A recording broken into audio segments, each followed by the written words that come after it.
aleluia! Tá me Olha, ouvindo? não tô vendo mais nada. Acho que você ficou emocionado e jogou. Eu fiquei emocionado aqui, Chico. Aqui eu vou voltar Eu para tô mim vendo umas agora. almofadas Oh, agora. aleluia! E deixa eu só, para eu não ficar com essa pecha de totalmente ignorante, eu Ah, só sou muito ignorante, mas não totalmente. Em momento algum tinha opa! aparecido, Ah, viu? Em sim. momento algum tinha aparecido no centro da tela o seu convite e Ai, em momento só apareceu agora. sim, E graças a embaixo Deus. também não tinha nada de duas carinhas, não tinha nada, tinha um coraçãozinho, uma flechinha, mas bom, o importante é que a gente está conversando, vou até tirar os óculos. Tira aí, graças a Deus. Deu tudo certo. Que bom, Chico. Agora eu não Devagarzinho. tô, me disseram também, Hum, né, os sábios sempre são termos em inglês, né? é. Mas me disseram e eu entendi que a telinha estaria dividida, você e eu. E tá Eu só aqui. estou vendo você. Você não tá Para se todo vendo, mundo, não? não, não. Ih, meu Deus do céu. Então deu Mas tudo erro bem, mesmo. é importante que os outros estejam vendo, ou É, pelo menos ouvindo, né? tá ouvindo sim. É ruim você não estar vendo, mas, gente, para todo mundo aí, vou fazer uma pergunta aqui pro pessoal. Vocês estão vendo, Chico? Parece que sim. Estão respondendo aqui, ó. Faz o Aqui, ó. teste. Estão gostando da minha camisa verde e amarela, Não da estão vendo. seleção de 70? Chico, olha só, as pessoas estão vendo você, ó, daqui para cá. Ah, Daqui é? para baixo não O dá para ver. pescoço. Tenta baixar mais um pouquinho. Estão vendo a minha máscara verde e amarela? Eu sou do grupo de risco. Sendo grupo de Vamos ver se risco. responde. A máscara é verde e amarela, gente?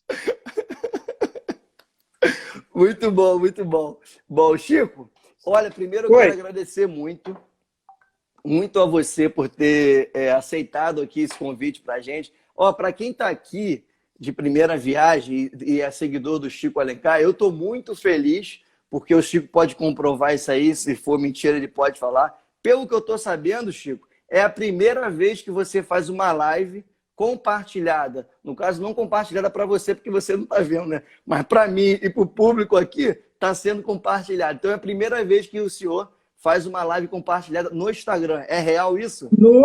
No Instagram estou estreando. Aliás, eu Faz... estou aprendendo um monte de coisa nessa quarentena, É, inclusive cozinhar, para além do ovinho frito, do omelete. Enfim, a vida é isso, a vida é isso. Somos sim, eternos aprendizes. sim, sim. Chico, ó, Mas deixa. então agora já sei entrar. Agora, por que que aquela prometida telinha, eu estou vendo só no celular, né? Sim. Com as duas caras dos dialogantes, não está Uhum. chegando para mim, eu não sei. Tem um monte de coraçãozinho subindo, tá bonito. Que bom, tá bonito, tá Confete. bonito. É. Eu não sei, Chico, olha só, depois, mas apareceu para você em algum momento, não apareceu depois? Não, não. O... Assim, no comecinho, quando eu cliquei em alguma coisa aí, apareceu como acompanhando o debate, né? A carinha Aham. redonda pequenininha. Eu até botei duas mensagens. Não estou vendo convite nenhum, não sei o quê. Mas essa tela compartilhada, não. Mas tudo Sim. bem, isso não está Olha tendo só, deixa eu lhe importância. perguntar. Você quer. Fala, parece todo mundo de novo. Olha só, o senhor quer que a gente pode fazer o seguinte: pode cair Pode essa ser live. você. Abole o Você, senhor aí. tá O bom, me senhor está perdoa. ressuscitado no Glória. céu. Olha só, então deixa eu perguntar para você. É preferível a gente cair essa live e voltar de novo? Porque eu acho que se Não, voltar. não. Então mantém assim? Tá ok. Claro, Tá. tranquilo. Show de bola, Minha então. vaidade, minha vaidade não chega a esse ponto. Só falo se puder me ver. É demais. Ó, deixa eu só falar uma coisa que o pessoal tá pedindo aqui, ó. Parece que tá mostrando somente daqui para frente. Estão pedindo para o senhor fazer assim, ó, para você abaixar só um pouquinho a sua tela. E, ó, Glória, agora não, agora é melhor do que isso, só dois dias. Agora tá show de bola. Agora tá Tá show de bom. bola. Tá bom assim, show de bola. Meu amigo, vamos lá começar. Deixa eu falar um pouco da dinâmica aqui. Para quem está chegando agora, muito obrigado, Chico. É o seguinte, ó, nós colocamos no Instagram aqui, anunciando, né, que nós íamos conversar hoje, e aí nós fizemos algumas perguntas. Então, geralmente, eu vou olhar para cá, porque aqui está no meu computador, estão as perguntas que fizeram para eu fazer para você, entendeu? Assim, porque tudo não vem na minha cabeça. E basicamente a maioria das perguntas aqui são das pessoas querendo saber a sua opinião, Chico. Então, só para para ver que tem uma dinâmica aqui. Outra coisa, esse é o Siri na Live. A gente está fazendo isso, Chico, já tem 4 semanas já. Na segunda-feira, agora, nós fizemos com o Henrique Vieira, nosso grande amigo. Que hoje aniversaria hoje. Aniversário dele hoje, exatamente. Foi muito bom mesmo. E hoje também, assim, eu estou aqui muito feliz por receber a sua pessoa também aqui no nosso Siri na Live. Então, é só para a galera, para dar uma resumida como é que vai ser a nossa dinâmica. E aí é o seguinte, gente, esse é o Chico Alencar, 4 vezes deputado federal, Chico, 5? 4. 16 anos de Brasília. 16 anos, né? Proeza. Verdade, 16 anos de Brasília. Chico Alencar, que é professor também da UFRJ, e tem muito para contar aqui para a gente. Agradeço muito, Chico. E aí, antes de começar aqui a primeira pergunta, faça a sua apresentação aí para o povo também, tá bom? Tá contigo a palavra. Bom, eu quase sempre sou Chico Alencar, meu nome de batismo, Francisco, que eu herdei do meu pai, piauiense, minha mãe paulista, ambos já vivem num outro plano eterno, divino, pessoas que me deram a maior herança, que são valores importantes de lutar pela justiça, pela verdade, pela igualdade. Sou, como você disse, professor. Parlamentar não é profissão, é uma função que se exerce, é um mandato que se cumpre.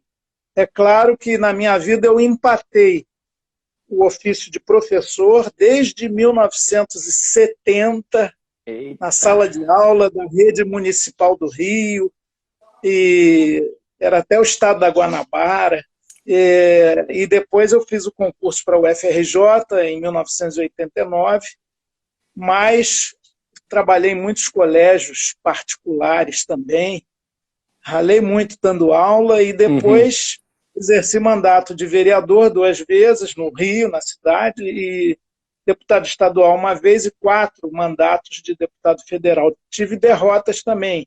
Ninguém passa pela vida sem ter fracassos e derrotas. É importante a gente não ficar prisioneiro delas e não se levantar, né? Sacudir a poeira, dar a volta por cima.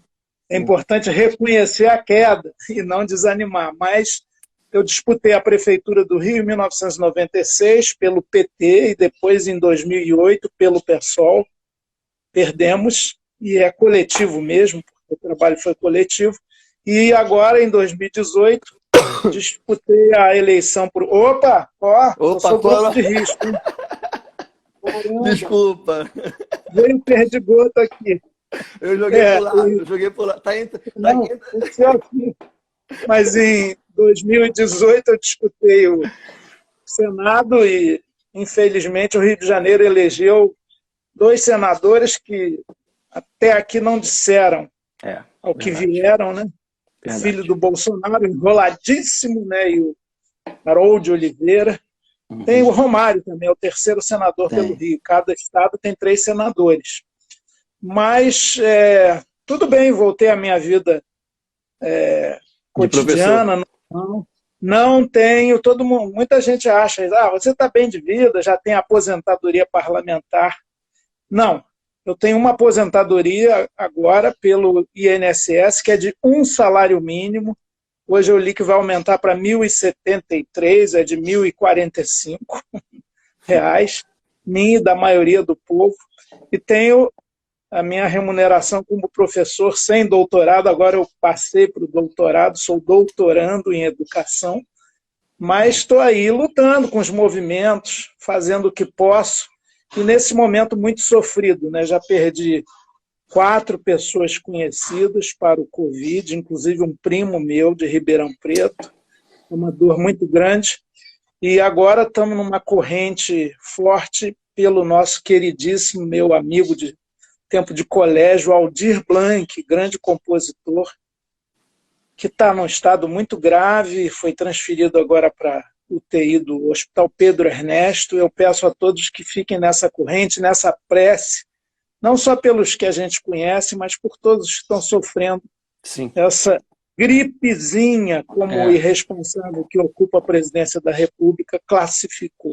Enfim, sou eu e minhas circunstâncias, minhas dores, minhas cruzes e as luzes também. Eu, graças a Deus, cultivo muito minha fé cristã, Graças não a para Deus. convencer os outros, mas como sentido de vida, razão de estar aqui e ver no dia a dia, no imanente, também o transcendente, aquilo que vai além de nós. Nós teremos uma pergunta sobre isso também. Chico, obrigado pela sua apresentação. E aqui, para começar, é o seguinte. Tem mais um detalhe, Siri. Fala, perdão, desculpa te cortar. Poxa, coisa fundamental, de quem eu estou apartado e sentindo muita saudade. Eu sou pai de 4 e avô de 6. Nossa! Meu filho mais velho me deu um casalzinho de gêmeas. Eu sou pai do Emanuel, da Ana, da Lia e da Nina, e avô do Caramba. Tom e da Olívia, do Bento, da Clarice e da Aurora, e daquele que vai fazer 2 meses agora. Eu só vi quando nasceu praticamente, que é o Santiago. Santiago, Viva né? a vida. A vida segue. Que bom, que bom. E como é que tá fazendo? Tá fazendo tudo pelo WhatsApp? Pelo vídeo mesmo? Zap, de vez em quando, um videozinho, um Zoom, um encontro familiar, todo mundo fala ao mesmo tempo, é uma zorra. Mas é um tempo de provação e que exige de nós muita capacidade de superação, muita sabedoria, muita paciência. Também faço minha atividade física, né? Subo e desço a escadinha aqui da minha casa, tenho uma bicicletinha aí. De manhã eu dou lá minhas pedaladas. Importante. Às vezes eu converso com a geladeira, mas ela é fria pra caramba. Melhor conversar com as plantas. Chico, meu amigo, deixa eu lhe perguntar uma coisa. Tem uma pergunta, que é a primeira pergunta, como sempre, é de apresentação. É o seguinte, e é padrão para todos que vêm aqui no Siri na live. Queria saber qual foi o momento ali que você, vou chamar de você, gente, estou chamando de você aqui porque o Chico me autorizou e pediu, que você começou ali como militante, professor, e o ser professor e militante, você identificou ali uma vontade, que ninguém vai também à toa, mas uma vontade de ser parlamentar. Como é que foi essa transição? Bacana, Siri. Que bom que você não perguntou quando você entrou para a política. Não. Essa pergunta é equivocada, embora a maioria faça. Isso é lugar comum, né? Vai entrar para a política? Eu entrei para a política quando entrei na vida, quando nasci. Todos nós somos seres de relações. Ser é ser com os outros, irrevogavelmente. A minha própria história de vida. Nasci na metade do século passado, num Brasil que começava a fazer a transição do mundo muito rural para mais urbano. Hoje nós temos 80% da população brasileira vivendo em grandes regiões metropolitanas, urbanas, mas filho de um retirante nordestino do Piauí e de uma senhora de família que tinha fazenda e terras no interior de São Paulo. O neguinho gostou da filha da madame e deu a minha irmã querida, amada, Maria Amélia, mora em Goiânia, e eu. Foram os 2 únicos filhos desse casal. Nascidos na capital de então, Rio de Janeiro, Distrito Federal.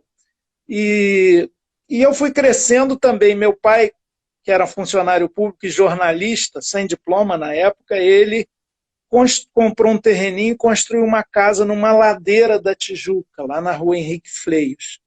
E ali tinha um conjunto de casas de trabalhadores operários da Prefeitura do Distrito Federal, que eram calceteiros, botavam calçamento na rua, gente que arrancava a vida com a mão, gente que trabalhava com o suor do seu rosto, trabalhadores manuais. E eu cresci na relação e no convívio com os filhos desses trabalhadores, que eram muito pobres. Ao mesmo tempo, a gente estava ali na franja da floresta, na Tijuca. Então, Deus me deu essa oportunidade. Primeiro, de conviver com gente que não era da classe média como eu. Quando eu nasci, a nossa casa era a última antes desse conjunto da prefeitura. E a gente jogava bola junto, tinha amizade. Meus maiores amigos da primeira infância foram os meninos pobres dos trabalhadores da prefeitura. Uhum. Depois eu fui percebendo todas as relações, a diferença de classes, e aí entra a igreja. Meu pai era agnóstico, minha mãe muito religiosa, eu fui educado nesses valores do cristianismo, muito conservador de início, tinha que cumprir apenas o preceito de ir à igreja todo domingo, ir à missa, mas eu sentia que tinha um valor ali, de solidariedade, de fraternidade. É impossível manietar o Cristo, Jesus de Nazaré, manipulá-lo a ponto dele ficar desencarnado. Como o meu amigo e irmão Frei Beto diz, nós somos discípulos, os cristãos, de um prisioneiro político, condenado à morte e antes torturado pelo poder do Império Romano e pelo clero de Israel da época. Uhum. Ora, isso eu fui aprendendo também no Colégio São José, Colégio Marista, onde eu fiz o meu antigo ginásio, não tanto pelos irmãos maristas, que tinham uma visão muito conservadora, mas por alguns colegas que eram mais espertos. Inclusive um deles, Lucimar Brandão Guimarães, morreu na perseguição da ditadura. Perdi muitos amigos. Aquilo que o Gil canta, amigos presos, sumidos assim. Entrei para a Juventude Estudantil Católica, que era um grupo de leigos, jovens, grupo de jovens, né? Que tinha muita consciência política, muitas trocas, né? Tinha um padre francês chamado Michel Quast, que tinha livros para a juventude, que eram um deles que me marcou muito, chama Construir o Homem e o Mundo, à luz daquilo que, para os católicos, foi muito importante, que era o Concílio Ecumênico Vaticano II, que tem uma renovada na igreja, dialogou com as demais denominações religiosas, acabou aquele cisma de um não falar com o outro, de competição. E assim fui crescendo. Aí daí para o Grêmio Estudantil, no Colégio de Aplicação, para o movimento de associação de moradores. Essa foi a minha grande universidade de ativismo social, comunitário. Aí, escolhi fazer história e já estava nesse mundo do qual eu só vou sair quando Deus me levar daqui. Portanto, a consciência política, a militância e a profissão, tudo que eu lecionei, tudo que eu escrevo, tudo que eu digo, as palestras que faço, o estímulo à organização popular, tudo isso está imbricado. É uma coisa só, sangue, né? É a maneira de engajar e concretizar aquilo que é um princípio básico da vida de todos nós, que é o amor ao próximo. Sim, sim. E aí no caso, foi natural esse seu ser, né? E tudo isso que você foi se construindo, foi natural ir para a política institucional, né? Digamos assim, ou teve alguma coisinha? Teve algum marco assim? Talvez o fato de eu ter participado muito ativamente do movimento das associações de moradores, isso nos anos 80, inclusive chegando desde o final dos anos 70. Que eram anos 80, que foi um período de ascensão dos movimentos sociais, populares, uma época bonita do Brasil. Inclusive, os maiores comícios da nossa história foram os comícios das diretas já. Mas aí, eu, como cheguei, inclusive, a presidir a Federação das Associações de Moradores do Estado do Rio de Janeiro, a FAMERJ, o movimento comunitário era muito pujante, muito forte na época. Aí é quase que natural nesse sentido da sua pergunta. Fala, poxa, que tal você disputar um mandato? Eu pensei muito, relutei, mas afinal, em 1988, talvez a maioria dos dos que nos acompanham aqui, eu não tenha nascido, eu era pequenininho. Você já era nascido, Siri? Não. 1988? Nasci em Não, né? 92. Cacete. Tá bom. Então, o Matusalém vai continuar explicando aqui. Nada, nada. Eu, na verdade, a partir dali, fui instado a disputar uma eleição, me filiei ao Partido dos Trabalhadores, que era uma força nova, dinâmica, que tinha um aspecto diferente dos outros partidos. Ele nascia do chão da fábrica, das comunidades eclesiais de base, dos movimentos autênticos que ocorriam naquela época. Não por acaso o movimento dos trabalhadores sem terra foi fundado em 1985. As mulheres afirmando seu protagonismo, começando a lutar contra o machismo secular da sociedade brasileira, que existe até hoje, movimentos negros. E o PT era um pouco o estuário desses movimentos sociais. Me filiei, me elegi vereador em 1988 mesmo, e a partir daí 2 vezes, depois a disputa da prefeitura, e aí foi. E isso não se contrapunha ao meu trabalho como professor, que eu sempre fui um professor, sobretudo talvez de cidadania, né? A minha disciplina, que é a história, facilitava muito isso. Chico, e assim, só antes de entrar para a segunda pergunta aqui, quando você falou assim, ó, sobretudo eu sou um professor, isso é nítido simplesmente nessa abertura que nós estamos aqui. A didática é assim, impressionante que você tem. E vai explicando tudinho. E uma memória está de parabéns, né? Que muitos jovens de hoje não têm essa memória aí de tempo, né? Em relação ao ano certinho, o que eu estava fazendo ali. Impressionante. O perigo de ser muito didático é ficar meio chato, né? Não, o pessoal está aqui. Então, vou fazer o seguinte, se começar a fazer isso, eu vou tentar dar uma pincelada para ir dando dinâmica aqui. Vamos lá para a segunda pergunta. Chico, é o seguinte, a pergunta é do Felipe. Ele pergunta sobre o EAD. Ele fala o seguinte, ó, aqui. Ele disse o seguinte, que nós estamos num momento que a sociedade como um todo não tem nem telefone ou computador para baixar o aplicativo do auxílio da renda básica, quem dirá para estudar? E aí ele pergunta, o que o Chico acha sobre isso? Sobre o EAD. Excelente pergunta, Felipe. Mostra a sua sensibilidade social. Educação à distância é um fato da realidade pedagógica brasileira. Inclusive, universidades têm programas de EAD. Eu entendo, e a tecnologia está aí, né? Nós estamos falando aqui através dessa distância. O nosso encontro é virtual. E como faz falta o encontro presencial? Como seria melhor, Siri, que eu estivesse do seu lado fisicamente e os que nos acompanham aqui também, numa grande roda? Seria muito mais rico. Nós somos seres encarnados, nós somos pele, osso, sangue, vísceras e alma, sobretudo, aquilo que nos dá sentido para a vida. Bom, ainda assim eu não recuso nem a tecnologia moderna e nem a EAD nesse sentido. Agora, ela não pode ser nem priorizada nem absolutizada, especialmente para as crianças menores, educação à distância, como alguns querem, inclusive no governo federal, eles são obcecados pela educação familiar e à distância, com essa tecnologia que nos afasta muito e que é fria de alguma maneira, ela tem problemas, ela é complementar, só tem sentido se for complementar. Show. Educação é essencialmente um ato de encontro presencial. E tem outro aspecto que o Felipe destacou bem. Embora a gente às vezes se iluda, acha que todo mundo está na internet, não.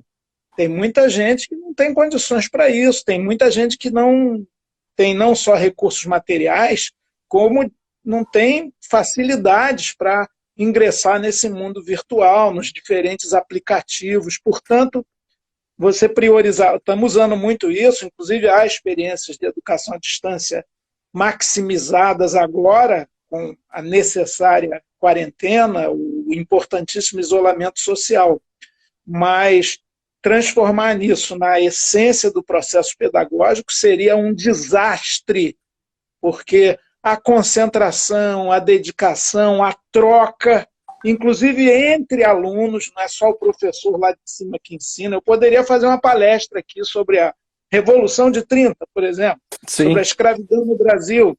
Sim. Mas sou eu falando, é o mestre da cátedra, né, distante dos seus alunos. O processo educativo envolve uma troca de professor-aluno, aluno-professor, e entre os próprios alunos. Portanto, esse diálogo é fundamental. Tudo isso na educação à distância fica dificultado. Entendi. Não, show de bola. É isso, né? Mostrou a sensibilidade que ele correlacionou, né? Uma coisa que é nítida, porque em relação ao dinheiro, as pessoas precisam de dinheiro e não tem nenhum aplicativo, não tem nem o celular para baixar no seu aplicativo para ganhar o dinheiro que nesse momento de fome, né, que nós estamos vivendo. Quem dirá para ter em relação aos estudos, né, que já é muito dificultoso já que nós vivemos. A segunda pergunta aqui é também em relação... Viu, Siri, mais um detalhe. As dificuldades físicas de quem está em casa recebendo aquelas aulas, aqueles ensinamentos, aqueles exercícios para fazer, aquelas lições para aprender, isso exige calma, um ambiente mais aconchegante, silêncio.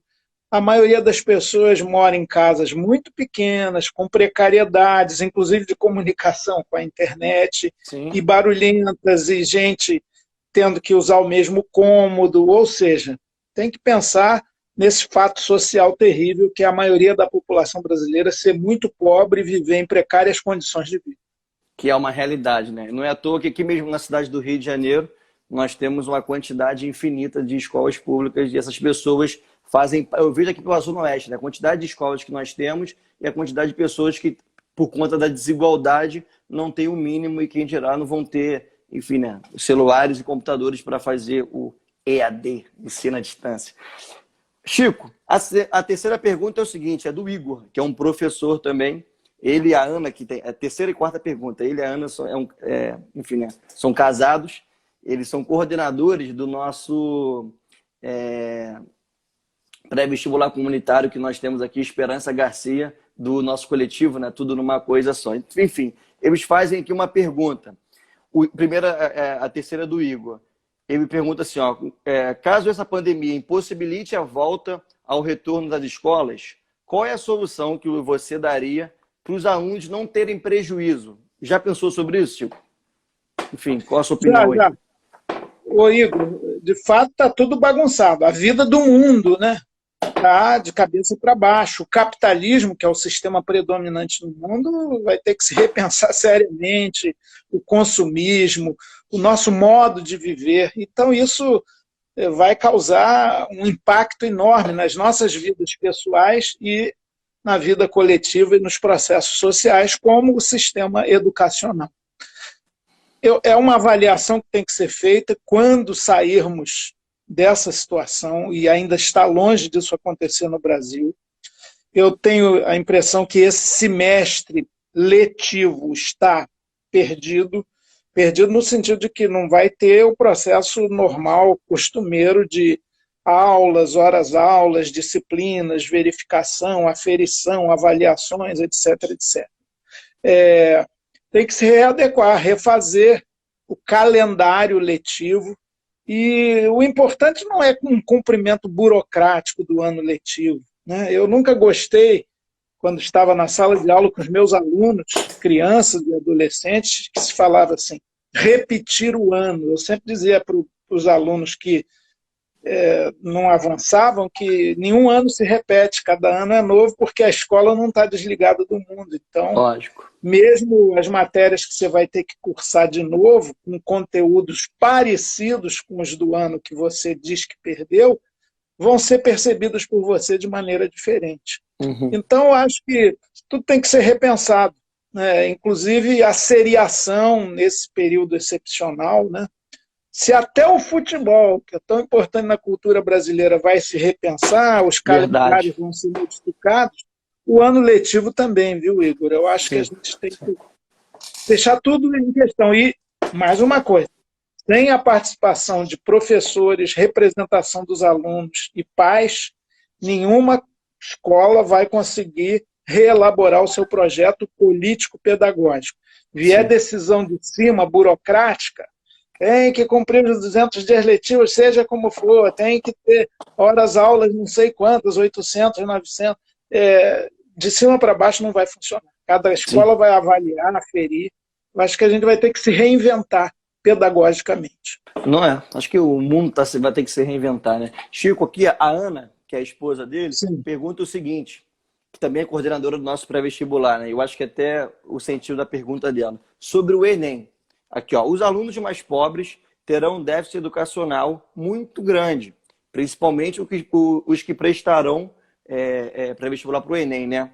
Como ajudá-los nesse momento de crise? E aí, outra coisa, como fica o Enem nesse momento aí de 2020?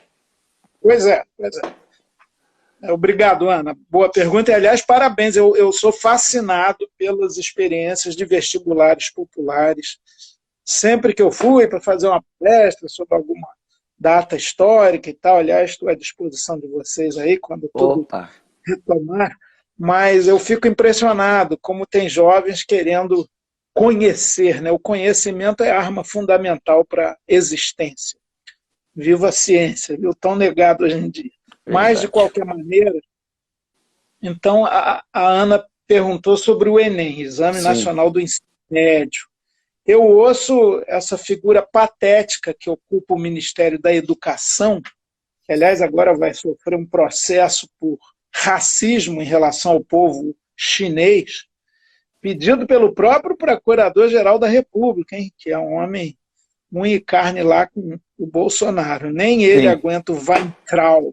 Pois bem, Weintraub tem dito que não vai alterar a data do Enem, que isso é intocável e tal, o que é uma tremenda estultice, mais uma.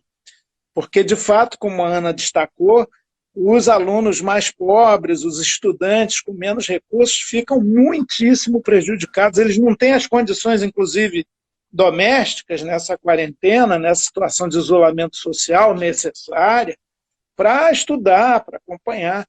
Então, tinha que transferir o Enem e tinha que repensar, inclusive, a própria aferição, né?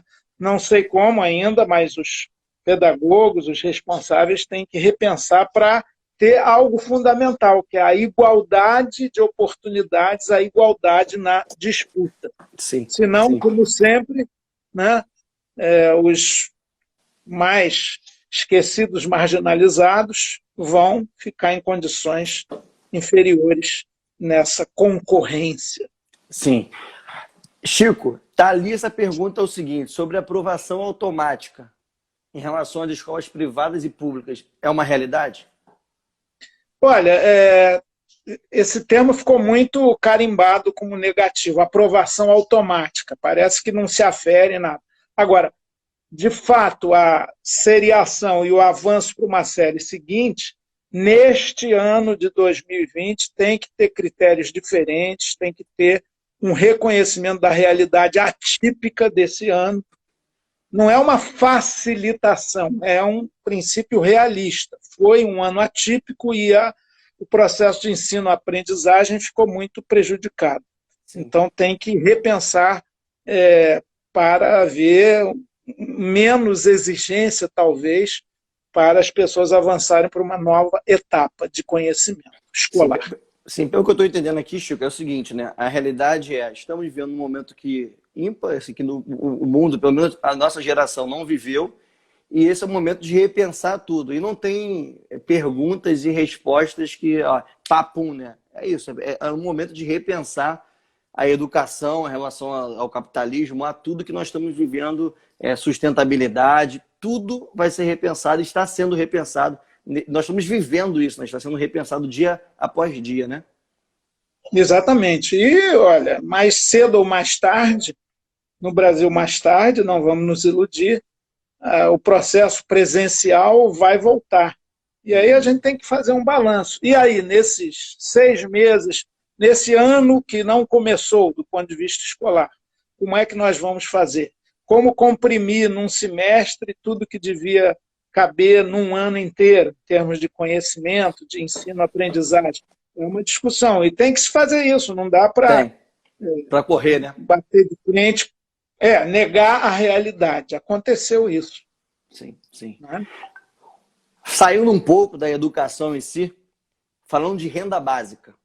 A pergunta aqui é do Pedro Larrúbia, é aqui de Campo Grande, um grande músico aqui, enfim. Ele pergunta o seguinte: o que você acha sobre o projeto da renda básica? Mas assim, não somente agora na crise, mas ao longo prazo. Olha, eu sou muito amigo do Eduardo Suplicy, atual vereador em São Paulo, foi senador, convivemos lá todo o tempo em que eu exerci mandato de deputado, ele estava no Senado, a gente compartilhava muitas ideias, projetos comuns, e ele tem uma verdadeira obsessão pela renda básica da cidadania, esse é o nome, não é Corona Voucher, coisa nenhuma. As pessoas que têm desprezo pelo povo andaram usando aí, é uma experiência mundial, e eu acho uma ideia muito boa, porque a gente tem uma percepção equivocada do que é economia. Economia não é a dinâmica estabelecida pelo sistema capitalista dominante, em quem acumula mais bens de produção acaba tendo muito lucro, quem tem mais propriedade ganha mais, paga o salário do outro, muitas vezes um salário de fome, ou emprega ou desemprega, como esse dono da Avan fez agora. E economia não é isso. Economia é a maneira do ser humano coletivamente sobreviver. Se reunir em sociedade, somos gregários, como eu disse lá no início, e provemos a nossa sobrevivência. Essencialmente, a economia é isso. Tanto que o velho Marx falava sempre, toda economia é uma economia política, tem a ver com a polis, isto é, com a maneira do ser humano se organizar. E eu creio que no mundo de hoje é um imperativo, inclusive com as mudanças no mundo do trabalho, com o desemprego estrutural que as novas tecnologias promovem, teria que reduzir a jornada de trabalho, enfim, tem aspectos novos. E essa renda básica da cidadania devia ser assegurada a todo mundo. Não para a pessoa nascer, crescer, não estudar, não se formar e viver só recebendo esse amparo. Aí não. Tem critérios de escolaridade, de formação, e mais uma renda básica para quem está numa situação de desemprego, de marginalização, de informalidade, seria fundamental garantir. Se reduzir um pouco o lucro das grandes corporações, dos grandes ricos do Brasil. 6% dos mais ricos do Brasil ganham 50% da renda nacional. Acumulam, concentram 50% dessa renda. Então é um absurdo a desigualdade social em muitos lugares do mundo. A renda básica, e não só no momento emergencial, ela devia vir para ficar, ela garante uma vida melhor e, olha, isso dinamiza a economia, porque é dinheiro circulando, é mais produção de bens, talvez uma vida mais austera, mais frugal no essencial, mas todo mundo tendo aquele mínimo. Eu sou um entusiasta dessa proposta. Que bom. E aí, só para complementar, tem uma coisa que eu fico abismado, assim, o tamanho da nossa desigualdade, né? Nós temos hoje, me parece que são 58 bilionários. E esses 58 bilionários, se somar a riqueza deles, dá mais de 1 trilhão de reais. É algo assim, 58 pessoas têm uma riqueza... No Brasil. No Brasil, boa. No Brasil, é bom frisar isso, no Brasil nós temos 58 pessoas que são bilionárias e que a riqueza dá mais de 1 trilhão de reais.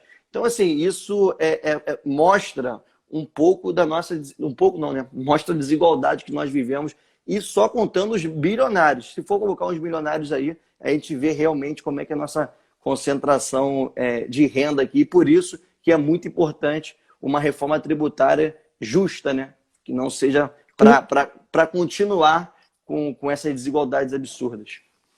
Inclusive com a taxação das grandes fortunas. Das grandes fortunas, importante mesmo. Eu tenho um projeto até com a ex-deputada federal, atual deputada estadual do PSOL, a Luciana Genro, do Rio Grande do Sul. Nós somos autores de um dos vários projetos, inclusive até o Fernando Henrique, quando era senador, apresentou um, mais moderado que o nosso, de taxação de grandes fortunas. Mas olha, impressionante, eu vi isso lá na Câmara, a resistência é enorme.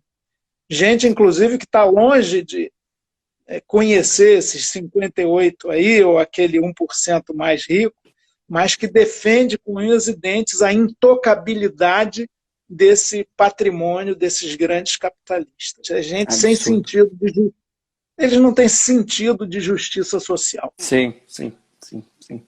Chico, 4 mandatos, 16 anos como deputado federal.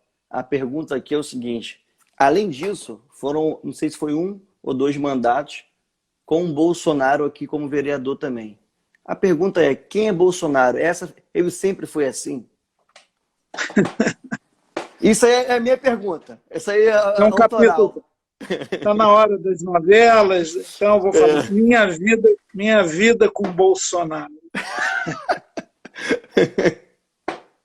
De fato, fomos eleitos no mesmo pleito de 1988, vereadores da cidade. Bolsonaro já era isso que a gente está vendo agora. Claro que agora o atraso dele, a crueldade, a falta de capacidade, a leitura precária do mundo, a insensibilidade, o autoritarismo avultam, ganham uma dimensão federal, porque ele está numa função que ele próprio, e ele me disse isso, jamais imaginou chegar. Presidente da República, né? Fico até achando, quando eu vejo o Bolsonaro presidente, eu falei, poxa, eu podia ser tranquilamente. Porque eu conheço bastante. Quem dera, Chico. Eu conheço o Bolsonaro vereador. Ele já falava na ditadura, já tinha saudades da ditadura recém-encerrada naquele período. Há uma discussão entre os historiadores sobre o período autoritário no Brasil, se ele acaba em 82, com a eleição dos primeiros governadores pelo voto direto, São Paulo, Franco Montoro, Rio, Brizola, Minas Gerais, Tancredo Neves, 1982. Bonita essa campanha. E depois veio a campanha das diretas já. Mas, em 85, o Tancredo é eleito indiretamente pelo colégio eleitoral. A campanha das diretas em 84 não teve êxito, embora tivesse mobilizado multidões. A emenda constitucional do deputado Dante de Oliveira não passou na Câmara, não teve os 308 votos necessários, veio a eleição indireta, mas elegeu Tancredo, presidente civil, depois do ciclo da ditadura militar, desde 64. General Castelo Branco, general Garrastazu Costa e Silva, general Garrastazu Médici, general Geisel, general Figueiredo. Terrível. Muito bem. Censura, tortura, ditadura, banimento, exílio, tempo de opressão. Mas aí o que a gente vê? A democracia ela vai sendo construída a duras penas e tem gente que considera que o marco do fim do período autoritário é a promulgação da Constituição de 1988. Essa foi a marca principal. E de lá para cá a gente foi vivendo, né, eleições diretas para presidente, sucessivas. A primeira foi em 89, segundo turno Lula contra Collor, campanha bonita, né? A gente ficou muito emocionado. Tinha um Brasil utópico que se vislumbrava e isso encharcava a própria dimensão da política. Não tinha a rejeição da política que tem hoje.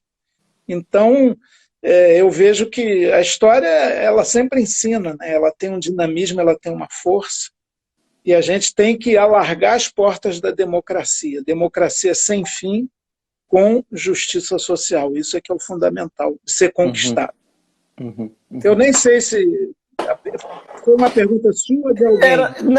Não, foi minha, assim, para saber se o Bolsonaro sempre foi essa pessoa que está se demonstrando. Pois eu esqueci dessa figura, você vê. A novela Minha Vida com Bolsonaro só teve um primeiro capítulo, depois ela começou a passear por outros cenários, mas volto. Nesse período todo que eu descrevi, de 89 para cá, da democratização do Brasil, o Bolsonaro era uma voz sempre isolada, de saudade da ditadura, de defesa da tortura. Era uma figura meio exótica, na verdade. Eu convivi 2 anos só com ele como vereador, porque ele logo na eleição nacional seguinte se candidatou a federal como porta-voz dos saudosistas da ditadura e da tortura e se elegeu. Quer dizer, ele sempre expressou essa extrema-direita, extremamente perversa e autoritária.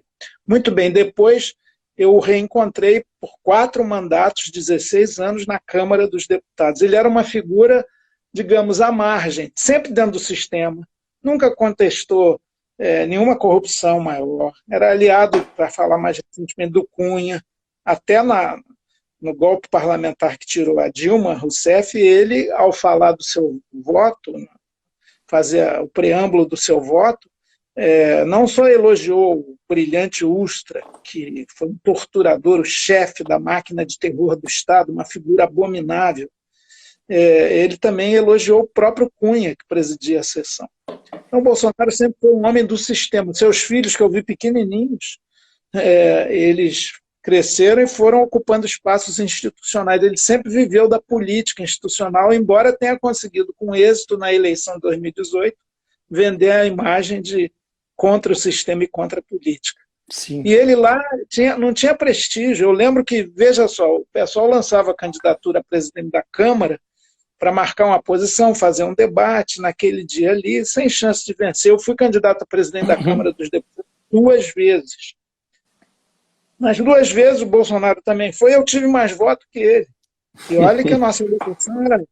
O máximo que eu tive, acho que foram 16 votos em 513. O Bolsonaro tinha 4 ou 5, ele não tinha prestígio nenhum. Mas por uma série de circunstâncias, da eleição de 2018, do clima antipolítica, do questionamento em relação a certas práticas do PT, da parcialidade da Lava Jato, enfim, teve um conjunto, né, de circunstâncias que levou o Bolsonaro a ganhar uma eleição. Ele, uma vez no avião indo para Brasília, porque a gente tem esse vai e vem, esses né? encontros, Você encontra.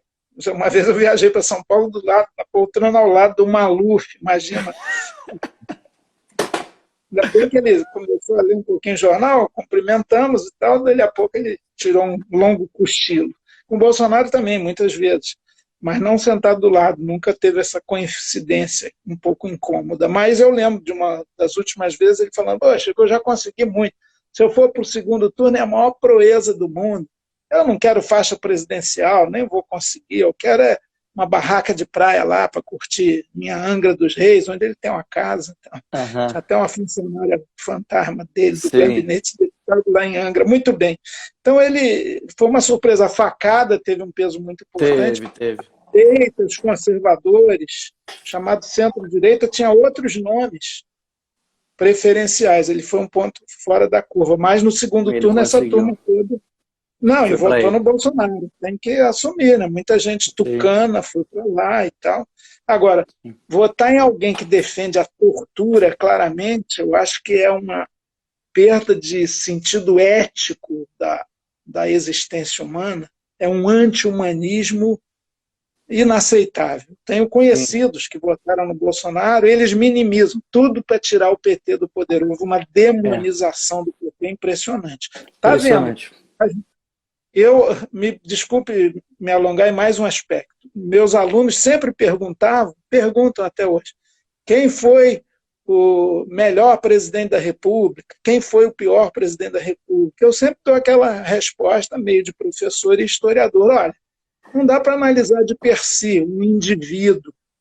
Cada um é ele, suas circunstâncias, sua conjuntura, as forças de pressão, a dinâmica da luta de classes, dos interesses em jogo, a conjuntura internacional. Então é difícil cravar um. Mas hoje eu já respondo isso. Hoje eu digo, o pior presidente que o Brasil já teve foi Jair Bolsonaro. Show. Chico, deixa eu lhe falar. Está marcando aqui para mim uma coisa que eu não sei nem o que fazer. Está marcando, falta 1 minuto e meio para derrubar a nossa live. O que eu quero... O senhor está cansado mesmo. Não, minha proposta é o seguinte, semana que vem ou na outra, nós podemos fazer uma nova live? Porque tem diversas perguntas aqui ainda, então eu falo com a Jéssica, para o senhor, show de bola. Para o senhor, não. Você já fala com você. ele diretamente? Desculpa. Tem muita coisa para perguntar aqui. Gente, olha só, eu agradeço muito vocês estarem aqui. Faltam 50 segundos. Despede aí, Opa, Chico. Despede aí, que na tá semana bom. que vem está de volta. Olha, força e fé, tudo vai passar. Nós vamos viver tempos melhores, com menos vírus políticos e biológicos. Com Vamos em frente. certeza. Chico, muito obrigado, gente. Muito obrigado pela paciência de vocês de estarem aqui. Foi aumentando cada vez mais. Chico, muito obrigado pelo seu investimento e colocar sua sabedoria aqui. Então já está aqui, ó, gente. Vai ter a continuação, porque tem diversas perguntas. E aí, quem puder. Nesse momento, Chico, é a hora que a gente ri e o pessoal faz um print para colocar nas histórias. Dá uma risada aí. Valeu, meu povo. Muito obrigado. Até a próxima. Um beijo no coração de vocês, Chico. Muito obrigado, tá? Quem puder, ó, siga o Chico, o Instagram do Chico, do Nós pelo Rio, e o nosso aqui também, tá? Espero vocês. Um beijo. Valeu, Chico. Tchau.